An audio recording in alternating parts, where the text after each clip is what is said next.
Hi! Hello mga hawod nga Ilonggo sa bilog nga kalibutan. Ari naman si kiti-kiti sa inyo atubangan.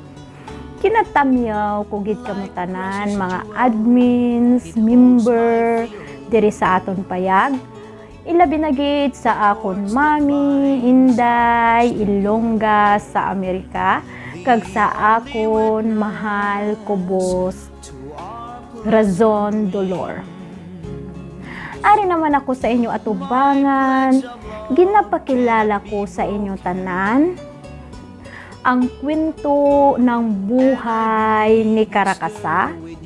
Aton suguran ang matamis nga kwento kag kasaysayan ni Karakasa diri sa aton payag.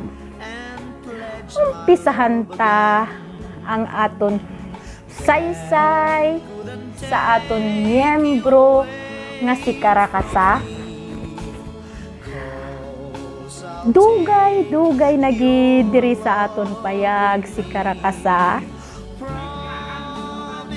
Isa ka adlaw si Karakasa nag-attendance. Natabuan nga adlaw nga ina nga ginreplyan siya ni Bagangan. Pag-reply ni Bagangan, pertigid ang kalipay ni Karakasa tungod kay ginpansin siya sang iya nga idol. Siling ni Karakasa, salamat kid idol ko boss Bagangan. Kaysa dugay-dugay ko nagidiri sa sulod sang aton payag, subong mulang gid ako napansin. Nagpagtig ag talinga ni Bagangan sang nabatian kag nabasa niya ang ginhambal ni Karakasa. Tungod sang ginhambal ni Karakasa, nag-reply comment si Bagangan, siling niya, Karakasa absent. Pertigid ang kasubo ni Karakasa sang nakita kag nabasa niya ang comment ni Bagangan sa attendance. Pertigid ang iya pakitluoy nga hindi siya pag-absinan tungod kay sa subong lang man siya na gipansin ni Bagangan. Pero si Bagangan wala gid siya sing kaluoy kay Karakasa. Pertigid kasubo ang nabatyaga ni Karakasa, gani nag-live ini siya sa sulod sang aton payag. Sang iya pag-live nga nagpakitluoy siya kay Kubos, kay Bagangan na i-absuelto na gid siya sa attendance kay wala man siya sing sala nga nahimo. Pero nagmatigas gid si Bagangan, ginabsinan gid niya si Karakasa. Naghilibion, nagkanta bisan hindi kabalo magkanta, nagsaot bisan hindi kabalo magsaot, maabsuelto lang siya kag hindi na siya pag-absinan. Naghilibion, kag damo gid ang nakahibi sa live ni Karakasa. Pati ang akon mami, pati ang aton iloy nga si Kuratsa nakahibi sa live ni Karakasa. Kag pati man ang akon my love tiki nakahibi man kay Karakasa. Nakitluoy ang akon mami kag si my love nga patawaron na ni Bagangan si Karakasa tungod kay kaluoy gid ini. Pero nagmatigas gihapon si Bagangan, wala gid niya pasaylua si Karakasa. Tungod kay nag-live si Karakasa kag nangayo sang bulig sa iban, ginabsinan niya ini sang 3 ka bulan. Pertigid ang pakitluoy ni Karakasa nga hindi na gid siya maabsinan. Pero wala gid kaluoy si Bagangan. Tungod wala gid kaluoy si Bagangan, si Karakasa Tatlo gid ka bulan nga naabsinan. Gani may ara siya upod nga naabsinan amo man si Badyang. Si Badyang, si Karakasa, kag si Kalkag. Ang ila showdown, damo na gid ila ginlasa. Si Karakasa wala gid nag-atras. Si Karakasa nag-abanti sa mga showdown nila nga tatlo. Gani bisan ano kahirap, pagod, ginhimo gid ni Karakasa ang iya mahimo para lang maabswelto. Mabalaan naton nga si Karakasa isa ka OFW. Ara siya subong sa Saudi nagahimakas para sa iya pamilya. Minsan si Karakasa wala pa naswelduhan. Wala pa sa panghulog sa iya pamilya. Minsan, 2 ka bulan nga hindi siya maswelduhan, gani hindi pa siya makapadala sa iya pamilya, sa iya kabataan, kag sa iya man ginhikanan. Kapait batyagon kita nga mga OFW, hindi lang si Karakasa ang nakaagi sini, kundi tanan kita paminsan-minsan siguro. Kay ako, 1, 2 ka bisis nga amo man sina ang natabo sa ako. Masakit batyagon, do makahibi ko ba kay balaan nyo na. Pagdating sang sahod natin, alam natin na matatanggap natin, tapos maipadala natin sa ating mga anak. Pero hindi, kasi nadidili pa. Hambal nila, wala silang pera. Pero hindi, ang tuod, may ara lang sa ilang bangko. Ang tuod, hindi lang talaga nila kinahatag sa atin. Gani, makahibi ko sa iya kasaysayan nga may amo sila bati 3 ka bulan, 2 ka bulan, 3 ka bulan hindi maswelduhan.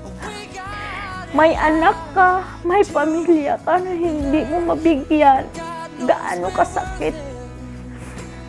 Nagatrabaho ka, minsan tagpila ka oras. 16 hours, 17 hours, 18 hours, pila lang ang tulog ka isa ka OFW, diba? Gani Karakasa, saludo gid ako sa imo. Pagkasunod, bisan gaano kahirap ang ginahimo mo, naghimo ka gihapon sang challenge para diri sa aton payag. I salute you, Karakasa. Gani, maluoy ka, mahal bagangan, maluoy ka. I-abswelto na si Karakasa. Ako na ang naghambal sa imo, ako na ang makiusap sa imo. I-abswelto na si Karakasa.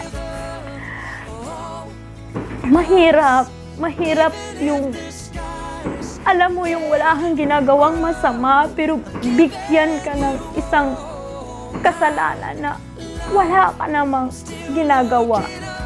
Gani, mahal, bagangan, General Kubus, Razon Dolor, i-abswelto na si Karakasa. Kung sino pa man ang wala kakita sang lasak ni Karakasa, ang kasunod sini nga video, hindi nyo gid pagpalagpason kay ang mga lasak ni Karakasa ara gid diri. So salamat sa imo Karakasa sa paglasak, sa pagpasadya sang aton payag. I salute you. Sobra palangga kagid namon Karakasa.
Sa imo pagi ay giay, si tuto gatulo ang laway, hindi makatulog sang dugay.